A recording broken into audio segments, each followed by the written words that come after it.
ಇವತ್ತು ನನ್ನ ಪ್ರೀತಿಯ ಸಹೋದರರು ನನಗೆ ಶಾಲೆ ಹಾಕಿ ಹಾರ ಹಾಕಿ ಗೌರವಿಸಿದ್ರೆ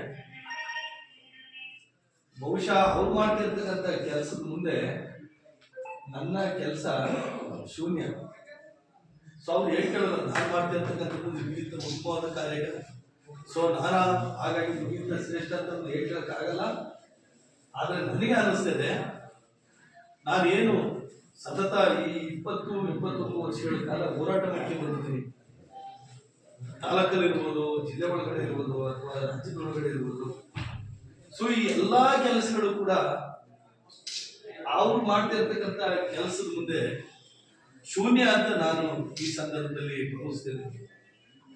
ಬಂಧುಗಳೇ, ನಾನಿವತ್ತು ಈ ಭೂಮಿಗೆ ಬಂದು 40 ವರ್ಷಗಳ ಕಾಲ ಕಳೆದಿದೆ. 10 ನೂರಾರು ಸಾವಿರಾರು ಕೆಲಸಗಳನ್ನ, ಜನಪದ ಕೆಲಸಗಳನ್ನ ನಾನು ಮಾಡ್ಕೊಂಡು ಬಂದಿದ್ದೀನಿ. ಬಹುಶಃ ನನಗೆ ಅನ್ಸೋದು ಕಾಡೋದು ಇಷ್ಟೆಲ್ಲ ಮಾಡಿದ್ದೀನಿ. ನನಗೂ ಒಂದು ವೈಯಕ್ತಿಕ ಕುಟುಂಬ ಇದೆ, ಒಂದು ಇದೆ, ಮಗದ ಇದೆ, ಅಣ್ಣತಮ್ಮರಿದ್ದಾರೆ, ನನ್ನ ನಂಬಿರ್ತಕ್ಕಂಥವ್ರಿದ್ದಾರೆ. ಸೊ ನಾನು ಯಾವುದೋ ಸಂಪತ್ತನ್ನು ಗಳಿಸಕ್ಕಾಗಲ್ಲಪ್ಪ, ಅಥವಾ ನಾನು ನಂಬಿರೋದಕ್ಕೆ ಏನು ಮಾಡಕ್ಕಾಗಲ್ಲಪ್ಪ ಅನ್ನೋ ಒಂದು ಕೊರಗು ಪ್ರತಿದಿನ ನನ್ನ ಕಾಡುತ್ತೆ. ಆದ್ರೆ ಆ ಕೊರಗು ಇವತ್ತು ನನಗೆ ಇದ್ದಂಗೆ ಆಗಿದೆ. ಯಾಕಪ್ಪ ಅಂದ್ರೆ ನನ್ನ ಸಂಪತ್ತನ್ನ ಗಳಿಸ್ತಲೇ ಇರ್ಬೋದು.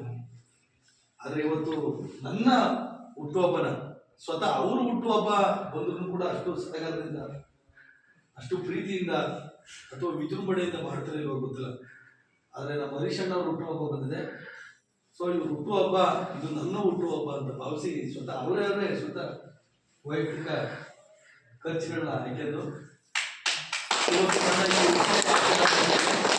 ಸೊ ಹಾಗಾಗಿ ನಾನು ಇಷ್ಟು ವರ್ಷ ಜನಗಳ ವಿರುದ್ಧವಾಗಿ ಕೆಲಸ ಮಾಡಿ ವಿರೋಧೇನ ಮಾಡಿ ನನ್ನ ಆಸ್ತಿ ಸಂಪತ್ತನ್ನ ಗಳಿಸ್ತೇ ಅನ್ನೋ.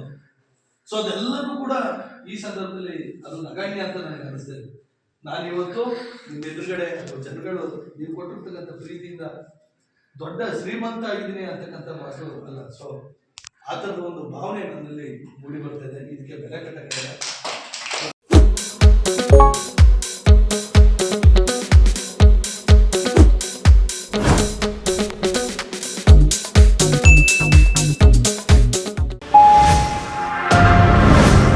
Media network